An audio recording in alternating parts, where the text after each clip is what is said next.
Let's talk about self-promotion techniques for women. Now, this is the second in a three-part video series on this subject. And in the first video, I talked about why this is so important.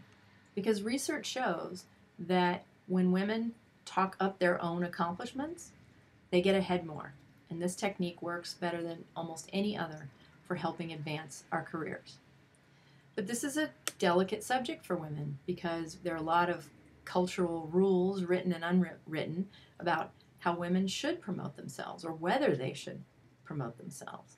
And so we tend to take on sort of one of two behavior patterns associated with this. One is we don't like to talk about it at all. We're very uncomfortable. It feels very inauthentic to talk about ourselves and our accomplishments because we don't want to appear unladylike, or we don't want to threaten other people or sound like we're bragging.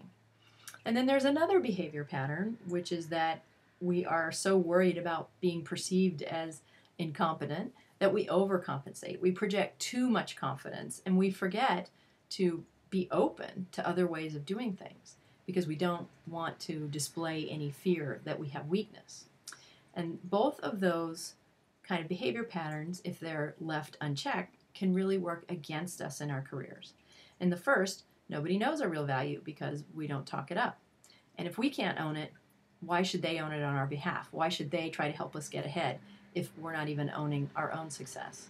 And in the second instance, if we're not careful, people don't trust us because people trust others who are aware of their weaknesses and their vulnerabilities and who open themselves up to bringing other people into coming up with solutions. So we have a fine line to walk, and we need to learn to promote ourselves in ways that feel really natural and authentic to us.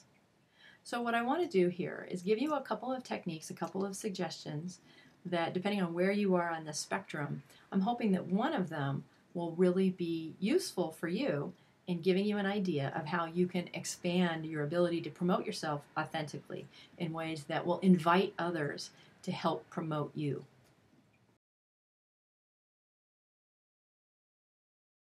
I'm thinking about this authentic approach to self-promotion. Take out a piece of paper and write down 3 things on the left side of the piece of paper. One is something that you're accomplished, that you're proud of, but that very few people know about. Maybe your best friend or your partner knows, but most people you work with don't. Second, write down something that everybody knows about. And third, write down something that you've been recognized for by others and where you've received external recognition for a particular accomplishment. Now on the right side of that piece of paper, write down 2 things for each thing on the left. One is, in the process of accomplishing that thing, what did you learn? So when you were done with it and you had achieved your goal, what did you know that you didn't know before? And secondly, what are you most proud of about that accomplishment? And when I talk about pride here, I'm talking about how did the world benefit from what you did and who benefited? Because that gives you a way to talk about it that isn't just about how great you are, but about how the world is better because of what you did. And the world in this case can be one customer or one person or a whole lot of people. It doesn't matter, just how the world benefited. Now you've got 6 things on that piece of paper that you can talk about that not only help people understand what you've accomplished, but also understand it in a way so they can learn from it. So when you explain what you learned, they're learning with you. They also see that you're open to learning and that you're a growing person who's always looking for new ways to do things. I'll share with you that when I did this exercise for myself, I keyed in on a really important pattern, that a learning that I've had in many of my accomplishments, which I want to share with you in the third video.